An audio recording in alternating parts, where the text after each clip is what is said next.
Aviation fans, welcome back to another episode of Imperial Diecast, and we're going to be taking a look at one of the most widely used airplanes today, the Airbus A320 in 1/500 scale by Herpa. As you can see, this is the packaging, and here is the livery of the plane. It is LTU International Airways. This is a new generation. This is Herpa catalog number, let's see where it's written right here, 501774. And if we take a look at the back of the box, you can see that we have a wingspan of 34.10 meters, a length of 37.6 meters, and a height of 11.8 meters. Let's unbox this. I was lucky enough to get this for just €5. But Herpa released this plane in 2002, so it's 22 years old. However, it still has scale-accurate landing gear, which makes it almost on par with newer releases, for a fraction of the price. And here it is, the 1/500 scale Airbus A320.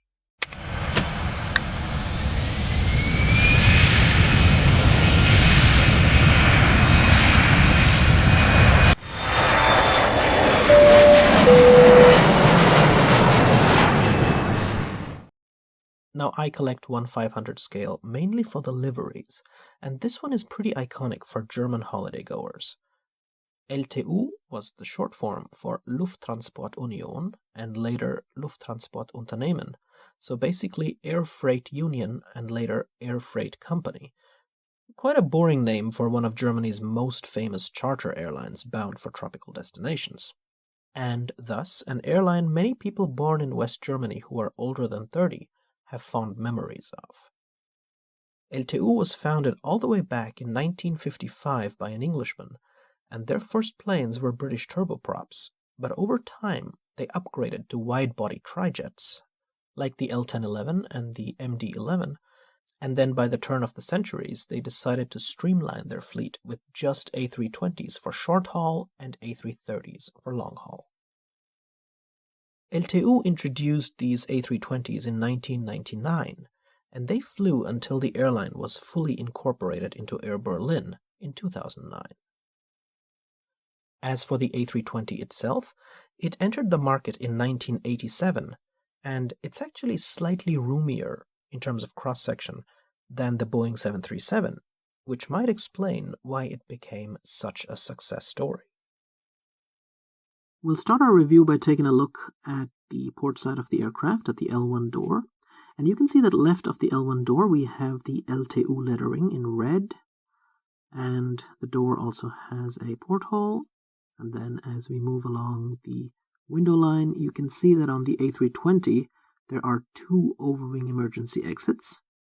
And then we have the L2 door here at the back. Now here is the aircraft registration, and it says Delta Alpha Lima Tango Echo, and then down there we have the aircraft type specification. It's kind of hard to read, but it says Airbus A320. And now taking a look at the tail, you can see that it says LTU. It's got the German flag on top, and the vertical stabilizer also has a silver leading edge. And here's a look at the horizontal stabilizers, who also have silver leading edges. And now if we take a look at the wings of the plane, there's unfortunately not a whole lot of detail. I mean, it's just gray. However, you can see that the slats have the silver leading edge, so that's nice. And of course, you can still see the air brakes, ailerons, flaps, etc. still carved, and a little bit of the trailing edge fairings visible. We have red painted wingtip fences, as well as strobe lights, and the engine nacelles have silver cowlings, as well as the fins or strakes, which I hadn't seen on the engines of 1/500 models before.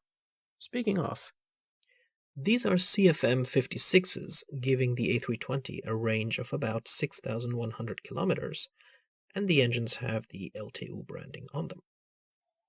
And here's a top view of the fins on both sides of the nacelles. The only issue that this 22-year-old model has is that the cockpit windows are a bit too small, like maybe 2/3 the size of what they're supposed to be, They also don't have cockpit window frames, but otherwise the plane still looks good. And taking a look at the starboard side of the aircraft, you can see that we have cargo doors on this plane, so that is good. And then, of course, we have the new generation landing gear, which makes the ride height also perfect. So, yeah, it's also nice. And then, of course, we have the APU exhaust over here, which, if I can focus, doesn't have an exhaust tip, but at least it's painted in silver. And now taking a look at the bottom of the plane, you can see that it says Herpa here. We also have some detail for the ram air intakes on both sides, trailing edge fairing details, and the back of the engines.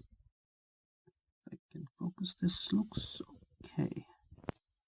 So yeah. Now you can see for comparison, I have here a Boeing 737-400, which is a bit longer than the Boeing 737-300, but still you can see that the A320 is longer and also a little bit wider. And it also has a wider wingspan.